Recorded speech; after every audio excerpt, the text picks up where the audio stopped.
经济学家们发现，许多人身处贫困状态的原因，并非来自于缺乏收入，而是源自于他们持有的一些特定的穷习惯。这些习惯可能潜移默化地影响着我们的财务状况，阻碍我们实现财务自由。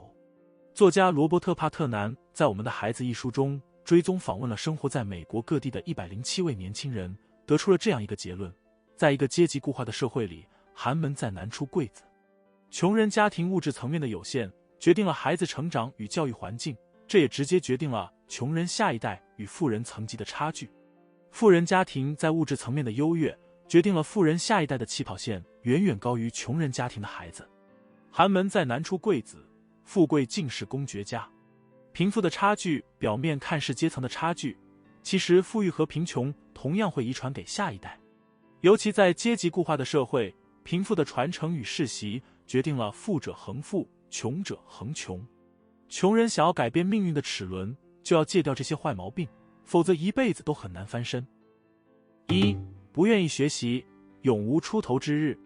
托马斯·爱迪生说过，不学习的人就像没有舵的船，无法掌握自己的方向。一个头脑富足的人，在遇到问题时用智慧去掌握自己的人生，而一个知识匮乏的人只能用抱怨解决问题。学习不仅仅让我们的头脑富足，更是让我们掌控自己的人生。丽丝·莫里从纽约市的一个贫民窟咕咕坠地，家庭的贫穷已经非常不幸，更不幸的是他的父母都是瘾君子，同时他的母亲还有精神问题。丽丝·莫里的童年几乎是在饥饿与家暴中度过。一个人是无法选择自己的出生，但可以选择自己的人生。丽丝·莫里从懂事起，从未放弃对知识和学习的追求。15岁的时候，母亲去世，本来一贫如洗的家庭犹如雪上加霜，丽丝·莫里也开始流浪街头。即使条件再艰苦，她一有机会就去学习。幸运的是，丽丝·莫里遇到了一位老师，她开始跟着这位老师学习。她通过2年的努力学习，完成了4年的高中课程，并获得了《纽约时报》1等奖学金。最终，她成功考入了哈佛大学。在大学学习期间，丽丝·莫里通过演讲和写作来分享自己的经历，最终成为知名的励志演说家。她的经历也被拍成一部电影《风雨哈佛路》。丽丝·莫里通过学习改变命运，激励着无数处于困境中的人们。丽丝·莫里通过学习走出贫困，改变了自己及家庭的命运。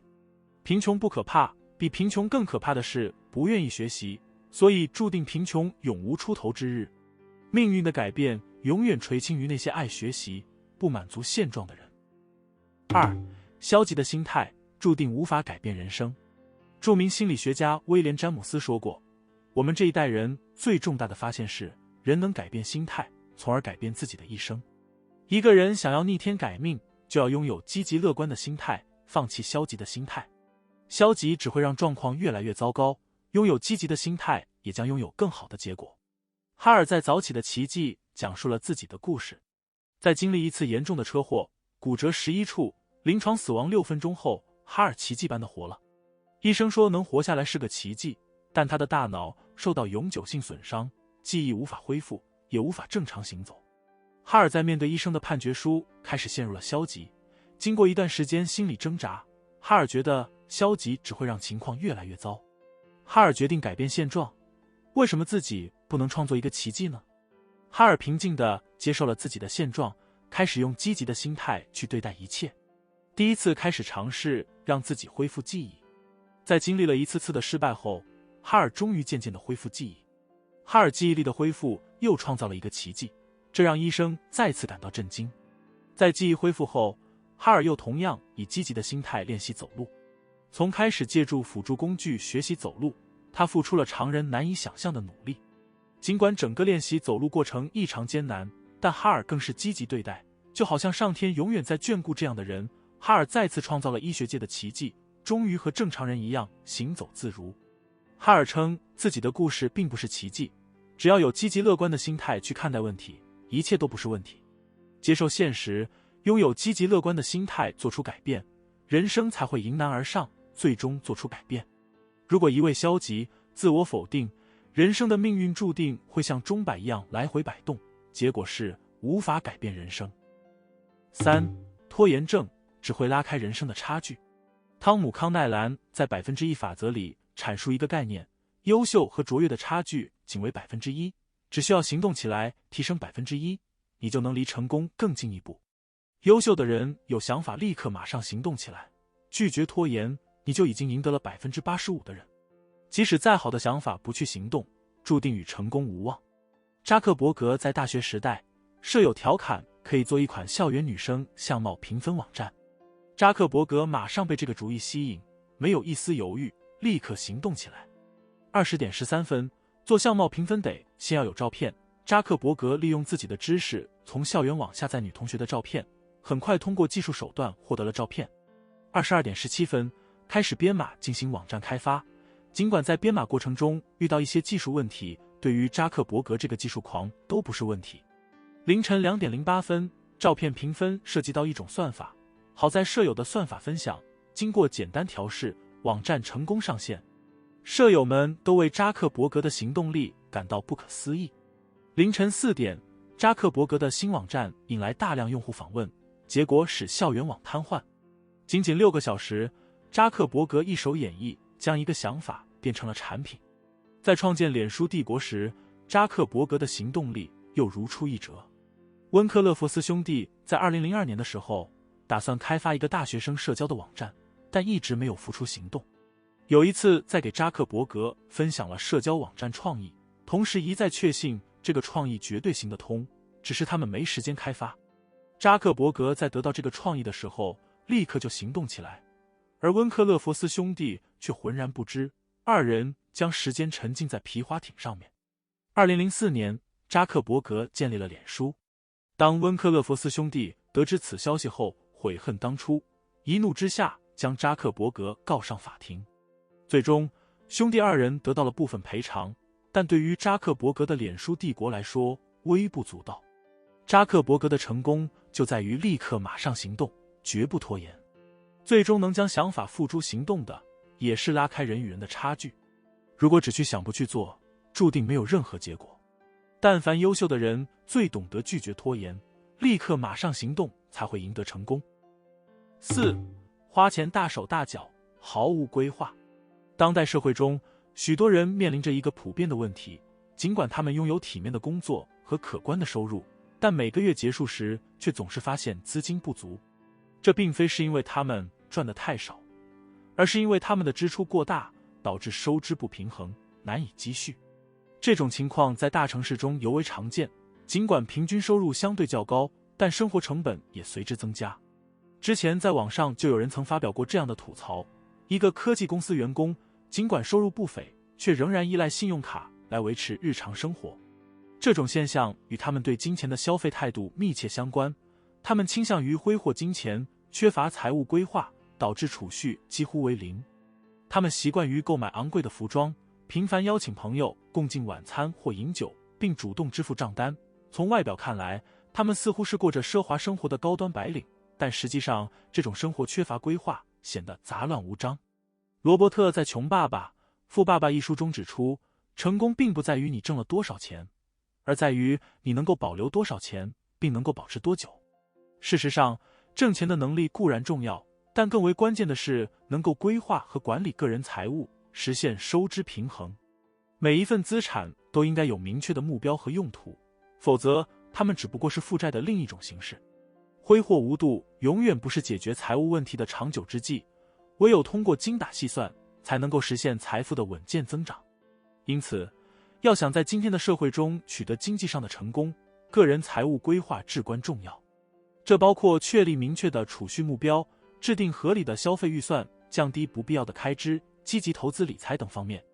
只有通过科学合理的财务规划，才能够实现财富的持续增长，实现细水长流的理财目标。5. 做事畏首畏尾，不敢冒险。在社会生活中，一般人在赚到一定财富后，通常会选择保守的方式来积累财富，将其存起来以备不时之需。这种做法固然可以确保财产的安全，但要真正实现财富的积累和增值，却显得过于保守和内敛。观察历史和当今社会，那些能够积累巨额财富的人，除了少数具备天赋优势的个体之外，大多数是敢于冒险、勇于创新的人。风险与回报之间存在着不可分割的联系。通常而言，风险越小，回报也就相对有限，而风险越大，可能带来的回报也会更为丰厚，这是经济学中的一条基本定律。巴菲特等著名商业人士也曾指出，风险无处不在，应该学会如何驾驭风险，而非一味回避。然而，很多人在追求财富时却常常犹豫不决，畏首畏尾，过度担心可能面临的风险，导致他们错失了许多机会。只有敢于冒险，敢于挑战现状的人，才有可能获得更大的回报。比如像比亚迪创始人王传福这样的成功人士，他出生于普通的家庭，通过自己的努力和勇气，从事汽车行业，并最终创立了比亚迪，将其发展成为国内最大的汽车公司之一。他的成功经历就是一个生动的例证，显示了敢于冒险、果断行动的重要性。在追求财富的道路上，风险和机遇是并存的。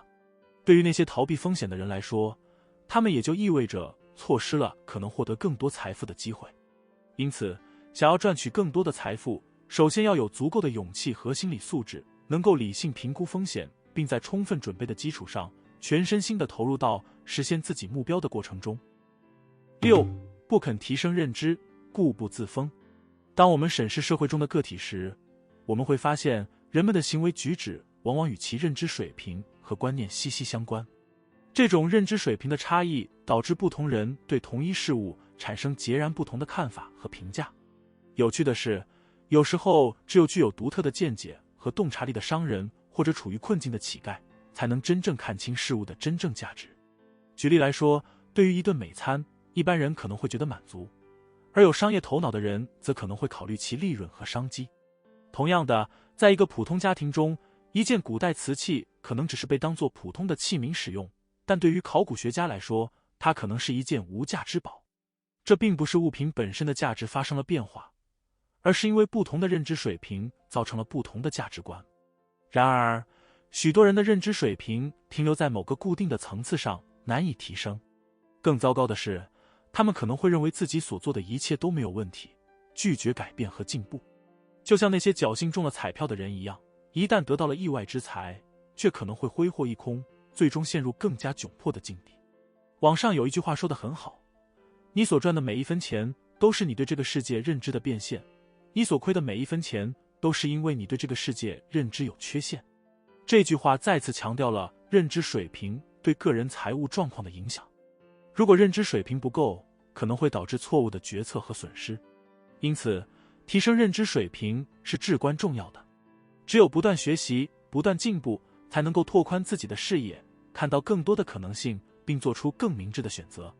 正如康德所言，只有改变才能进步，只有进步才能赢得未来。财富的积累和成功的实现并非一蹴而就，而是需要不断学习、努力和积极进取的过程。总的来说，要想实现财富和成功，不仅需要正确的认知，更需要不断提升认知水平，跳出自身的局限，以更加积极、踏实的态度面对生活和工作，这才是走向成功的最佳途径。古语说，穷则变，变则通，通则久。当身处困境的时候，就要学会改变，才能找解决问题的方法。贫穷并不可怕，可怕的是安于现状，不去改变。一代人不改变，下一代照样不改变，贫穷代代相传，永远跳不出贫穷的魔咒。人越是没钱，越要改变。戒掉不愿意学习，才会掌控自己的人生；戒掉消极心态，才会拥有积极的人生；戒掉拖延症，才会迈向成功的人生。贫富之间从来没有绝对值，穷人想要翻身，就要大胆戒掉以上这些习惯。好了，今天的分享就到这边。如果你也喜欢这个视频，不要吝啬你手边的点赞，你也不妨订阅、分享及在下方留言。我们在下个视频再见。